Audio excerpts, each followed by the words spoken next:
It was a starry, starry night in Hollywood. The 64th Annual Academy Awards brought out the best and the brightest of the film world. Entertainment editor Dixie Watley was there for all of the glitz and glamour that Hollywood can muster.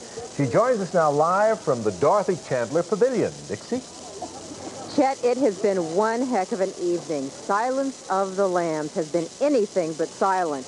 It was like counting sheep trying to keep up with all the awards. First came screenplay. We got actress, we got actor, we got director, and best picture.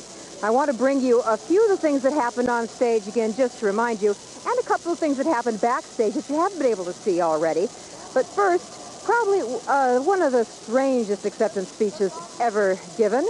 That from Jack Palance for Best Supporting Actor.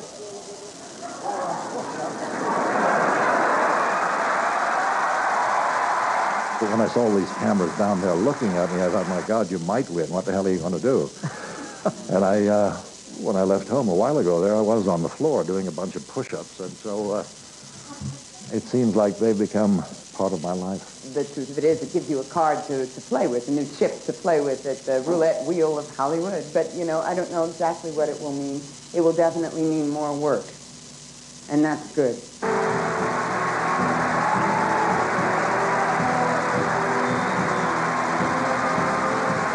When she called my name, it went into slow motion.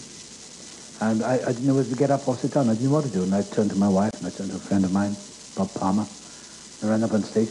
And as I got up there, I remember my father died 11 years ago tonight. I don't know where that came from. And it's weird, isn't it?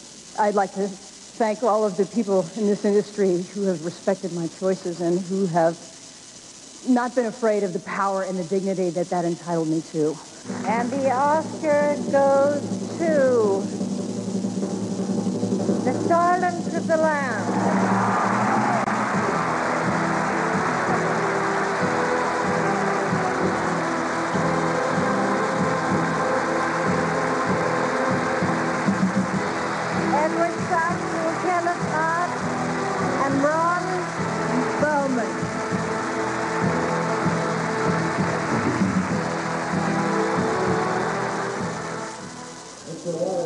Now, would you call that a silent reaction? Something of note, too, that Anthony Hopkins is the third British actor in a row to win Best Actor.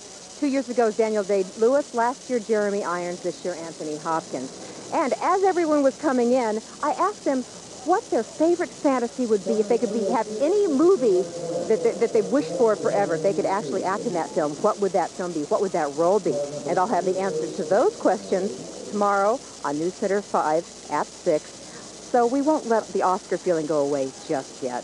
Live from Hollywood, actually the Dorothy Chandler Pavilion in Los Angeles, which is close to Hollywood. I'm Dixie Watley. Back to you, Nad. Okay, Dixie, when you get back here, we'll check to see how many of your picks actually won tonight. In other news, the gun that Jack Ruby used to kill Lee Harvey Oswald is in the hands of Washington, D.C. police tonight and could be destroyed. Police took the gun from a man who was charged with carrying it without a license on the grounds of the Capitol.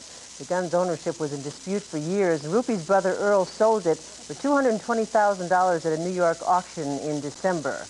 The owner of the gun, the police rather, will decide whether or not that gun will be destroyed after a hearing. Well, coming up next, Dick Albert says gray skies are going to clear up. The question is when.